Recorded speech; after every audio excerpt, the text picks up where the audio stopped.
Hi, my name is Leilani Pounders, and my artwork is on Instagram under Painted Raven Studio. I've been painting for about 10 years. I started when I was a child, of course, like many people, in art classes growing up. But as I got through middle school and high school, I found that I had to perform in other kind of areas, in math and English and those kind of things. So art went to the back burner for a while. Then I got busy raising children. I got married, had kids.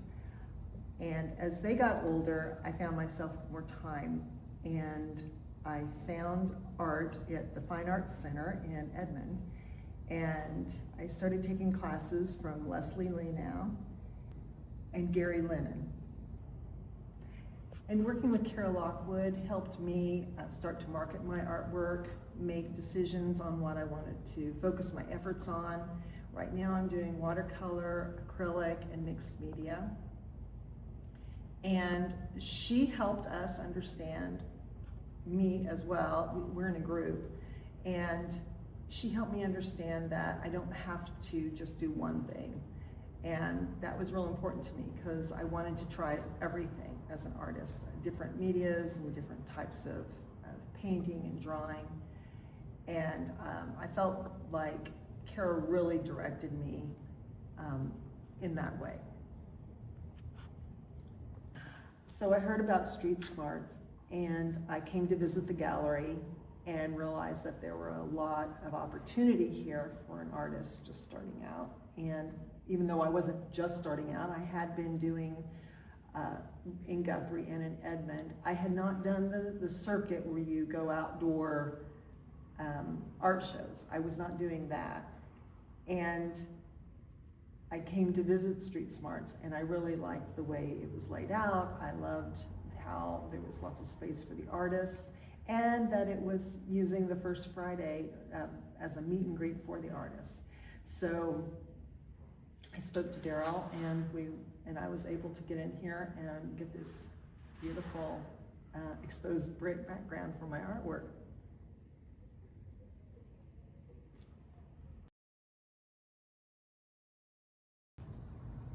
I began taking classes at the Edmond Fine Arts Center with Gary Lennon and Leilani now.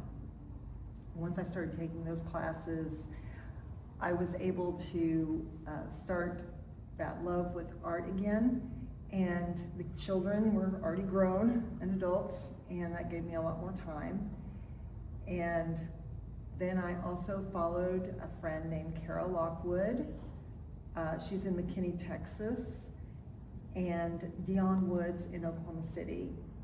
And both of them helped me explore art outside of what I'd already learned, just trusting myself.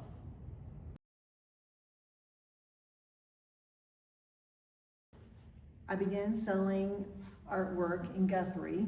I had rented some booth space up there. It wasn't a gallery per se, but I started putting my artwork in there. I also was painting furniture, so I had a lot of stuff going on at that time. And then I went to Painted Tree in Edmond, which was more of a commercial venue.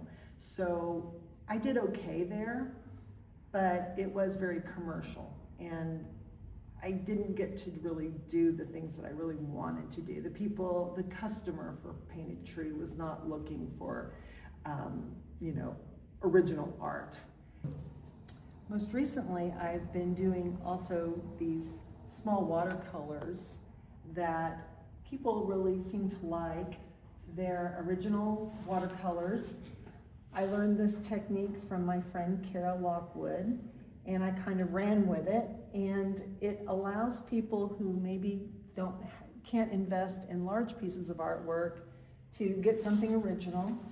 And what's fun about it for me is I love to kind of get crazy with some of the pictures and stuff, like this little guy, and I don't know, when I'm doing these, I just kind of, what would be a fun idea? And sometimes I do it in a series, like the mother-daughter, sometimes the mother-daughters and the little birds like that. And then I did kind of a a masculine series with cars and motorcycles and Vegas.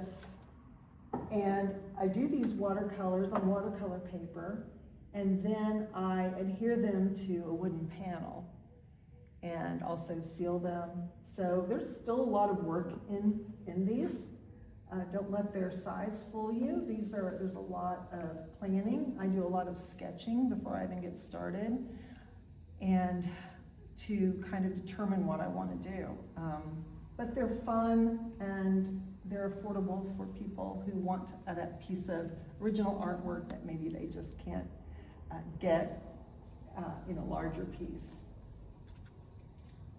I've also recently started doing pet portraits.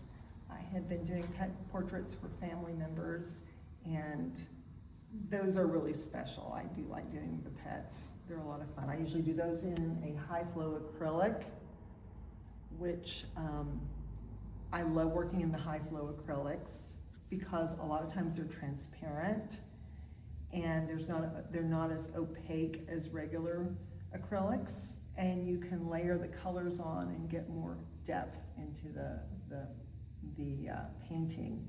So that's something different. Not everybody's worked with high flow acrylics, but I find that they're a lot of fun. Citrusolve is a cleaner, I believe. It's some kind of cleaner. And when you pour it onto magazine pages, most specifically National Geographic's, before the year 2000, and you put that liquid on there and let it set, there's something about the ink in the National Geographic before 2000 that loosens up. So you gotta look to make sure it's before 2000, and it loosens the ink, and it makes it, I wish I had some examples to show you, but it makes things, it distorts the colors, it distorts the image, and so now you have a whole different, and then you let it dry, of course. You can also take stencils and, or just rub on it and lift more of the ink off, and you just get all these really cool layers of color, and the colors change even, and you're like, it could end up being more green or purple. It all has to do with the ink that's used on the page.